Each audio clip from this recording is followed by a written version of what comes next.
All right, hello OAS family. Really excited today because this is the first time we've done a new video book review in a really long time. And it's because we have a book that's newly back in stock that we haven't carried for many, many years. And this book is a very unusual book, singularly unique in our catalog, because it's about one of the founding fathers of the spontaneous modern style of Chinese painting.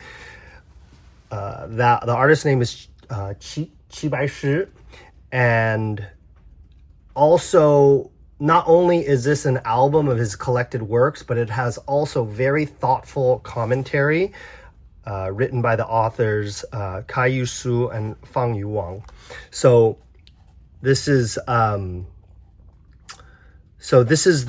before we get into the details of the book, the specifics or the general statistics are the book is 10 by 9 5/8, so it's a relatively square book. It's a hardcover, sort of coffee table style album, and it has approximately 121 pages. So we're going to get into the details of the book, and then you'll sort of see what I'm talking about when I mentioned it in the general description.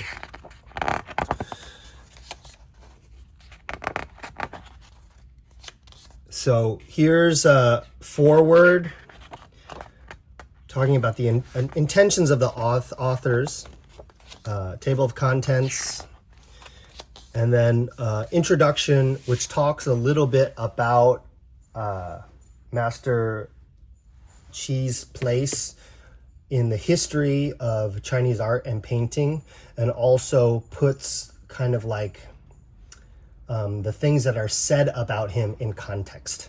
So it talks a little bit about how he's generally regarded and then tries to ground that in the point of view of the authors. So really nice introduction here that gives you a lot of background on the artist. So we'll discover the general format of this book, which is it shows a finished work, and then for a good amount of space, it gives you commentary about the specifics of this work, and then also kind of talks about placing the context of this work in general historical context. So this is the format of the whole book. It just goes painting by painting, and it gives you quite a bit of commentary on the painting, and that is like really unusual to find. So you can see here, this is a painting called Willow House and Waterfowl, and there's this big section here that talks about that. Okay, and then it starts to outline other works, 3 here that are in ink, and then it goes again and gives you a little bit of context, both about the specific paintings and in general how the works are mentioned. And I'll try to talk about some quotes. So Baishi is kind of like a little bit of considered a renegade, because when he sort of became well known, the Chinese painting still had dominantly a very classic point of view. And so it says here that Qi responded to his critics by saying, "Distant round hills beneath the pine tree, autumnal vines hang from the sky. Let the men of the world scold me not, for I am the mad one among the painters." So a little bit of self-commentary in an attempt to sort of deflect the criticism that he was getting for being kind of a non-traditional artist. So then it goes on to say, Qi sought to break away from all traditional bondage, but this does not mean he refused to honor his predecessors' accomplishments. So this is just a little bit of an example of the commentary that's provided. So there's 3 other paintings that go on here. We're going to go through the rest of the book very quickly so you can just get an idea of it. So an interesting bit of commentary here in this chapter entitled The Cave of the Immortals, which talks about this gap of painting in his career, where between the age of 50 and the age of 85, he did not really approach painting landscapes. So that is a really big gap, sort of suggested by this note that he had. But the authors provide a little context saying, well, you know, you have to kind of take this little bit of commentary and context, and you know, if you look closely at the history, you will see that there is evidence that he painted landscapes during that time. So it goes on to explore why he might have said this, given that there is like historical proof that it's not 100% accurate. So this is just an interesting example of the kind of commentary that's in there. Again, very, very unique.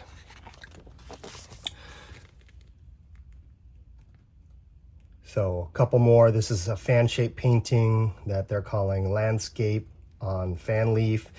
And then here on the right is like the frogs croaking trails, a mountain stream for 10 li.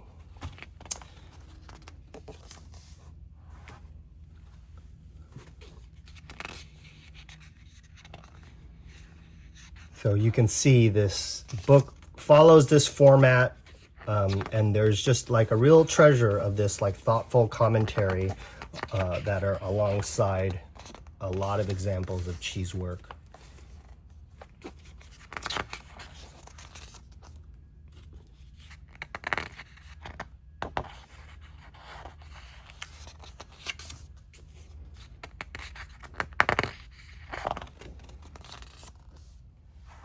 So an example of some of his figure paintings.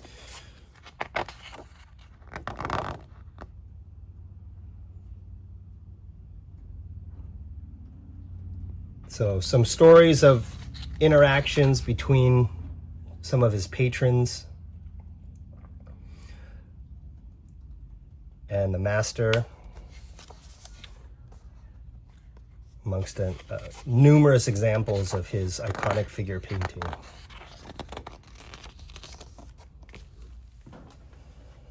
This is such an interesting choice to depict this sort of scholar who has fallen asleep while he's been studying.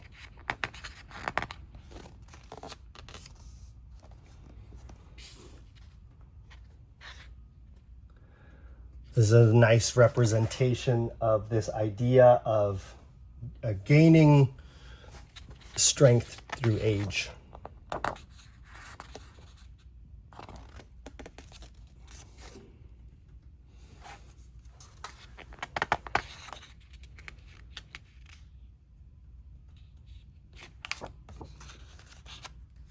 So some very interesting figure paintings full of character.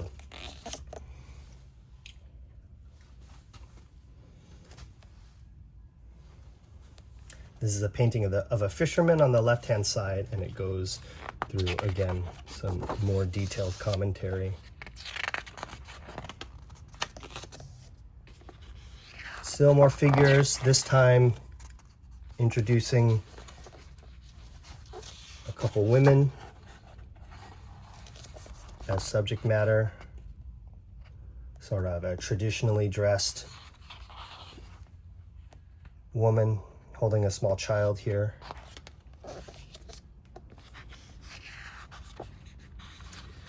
The simplicity of his compositions is also one characteristic, and it sort of makes his paintings considered to be quite bold, that he was okay with the simpler depictions.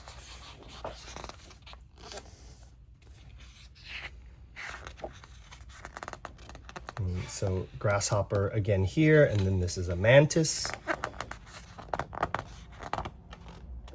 Showing also that he did, you know, a little bit more detailed work, not just like the sort of spontaneous, more calligraphic type paintings, or the paintings in the boneless style, but also showed some of these hybrid paintings that showcased more detailed in the stroke work.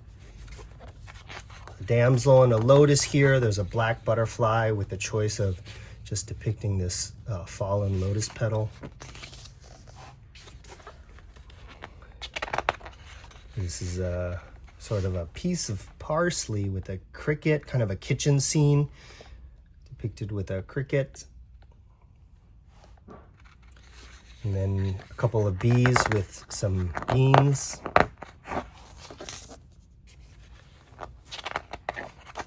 And again, quite an extensive section showcasing his insect pieces. Here's some grapes. And then sort of the classic subject matter combining lotus and dragonfly.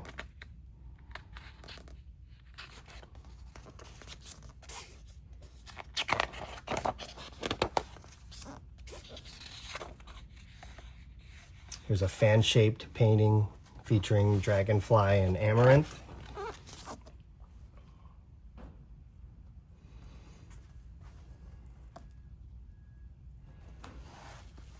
So I think it's really great for, especially for newer artists, to look at Baishi's work and, you know, gain inspiration from this depiction that is very accessible for a new painter, and to not be overly judgmental of things that appear simple.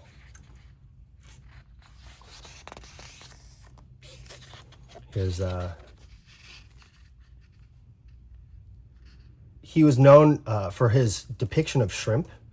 So here's some shrimp along with some like a overhanging hibiscus. And here's a couple of fish again with an overhanging hibiscus. There's a crabapple painting here. And, you know, I don't want to make this review too long, but each one of these written sections is really rich in insight and content. Some plum blossoms. Section there featuring a family of plum blossom depictions.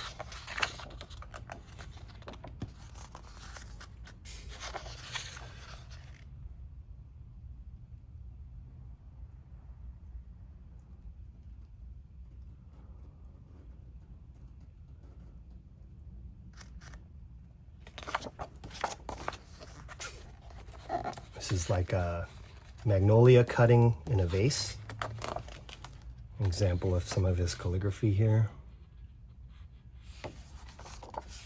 Along with some commentary about his opinions about his own writing. Yeah, these sort of self-reflective comments from the actual artist itself are really kind of amazing to have. Here's a chrysanthemum in a vase. This is a Morning Glory painting. Very simple, dramatic orchid.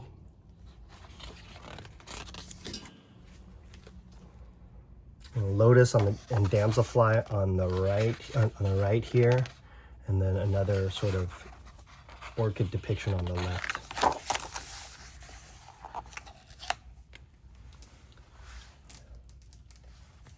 There's a lotus on a fan-shaped paper.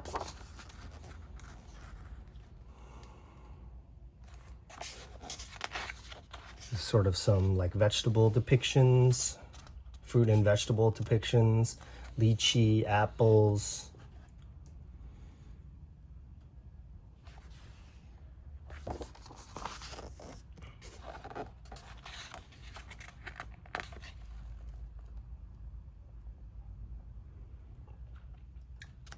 Twin peaches here on the left.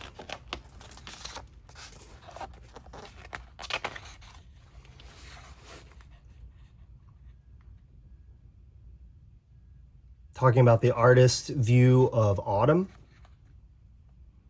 So nice to get some ideas of how the masters felt about the seasons. It's such an important marker in all creative people, but especially in Asian artists. It's a loquat painting on a fan. Some shrimps here and crabs.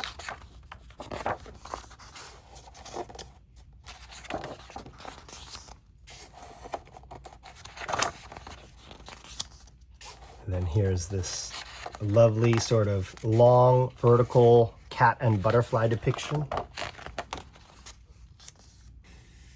And then we finish with some of his more iconic seals collections.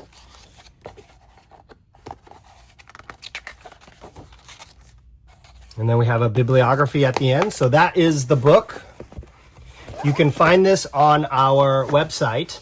And again, if you are somebody who values art books, they are, almost all of them are on the verge of becoming unavailable. So I would, especially these hard copy albums, I think there's a general sense amongst the publishers that people don't want or care about art books anymore, but especially the non-instructional titles are getting rarer and rarer and harder to find. So if you value these books, make sure you grab them, grab a copy of them while they're still available. We have a limited amount of copies here, and we expect, because we haven't carried this book in a while, we expect them to sell out. So if this review interests you, please get a copy if you value it sooner rather than later. All right. So thanks very much for listening, you guys. And as always, we wish you happy painting.